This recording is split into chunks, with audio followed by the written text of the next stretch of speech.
भिंगार रक्तरंजित रात्रीस खेळ चाले, अहिल्यानगर हादरले. तरुणाच्या डोक्यात कोयत्याने वार, अहिल्यानगरात गुन्हेगारीचा थरार. रात्रीच्या अंधारात कोयत्याचा खेळ, भिंगारमध्ये युवकावर जीव घेणा हल्ला. अहिल्यानगर शहरात गुन्हेगारीची धार दिवसेंदिवस अधिक तीक्ष्ण होताना पाहायला मिळते आणि आता भिंगार परिसरातून समोर आलेल्या रक्तरंजित घटनेने नागरिकांमध्ये भीतीचे वातावरण निर्माण झाले. भिंगारमधील हॉटेल प्रकाश परिसरात एका तरुणावर कोयत्याने जीव घेणा हल्ला करण्यात आला असून या घटनेने संपूर्ण परिसर हादरून गेलाय. गणेश आळकुटे असे गंभीर जखमी झालेल्या तरुणाचे नाव असून तो भिंगार परिसरातील रहिवासी आहे.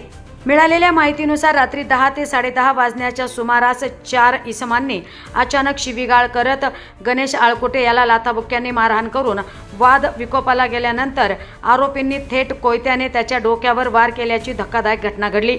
या हल्ल्यात आळकुटे गंभीर जखमी झाला असून घटनास्थळी एकच गोंधळ उडाला. स्थानिक नागरिक आणि नातेवाईकांनी तात्काळ धाव घेत जखमीला रुग्णालयात दाखल केले. दरम्यान हल्ल्यानंतर आरोपी घटनास्थळावरून फरार झाले असून पोलिसांनी त्यांचा शोध सुरू केलाय.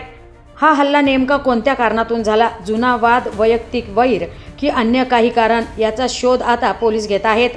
घटनेची माहिती मिळताच पोलीस घटनास्थळी दाखल झाले असून परिसरातील CCTV फुटेज तपासले जात आहेत. स्थानिक नागरिकांकडूनही माहिती संकलित केली जात आहे.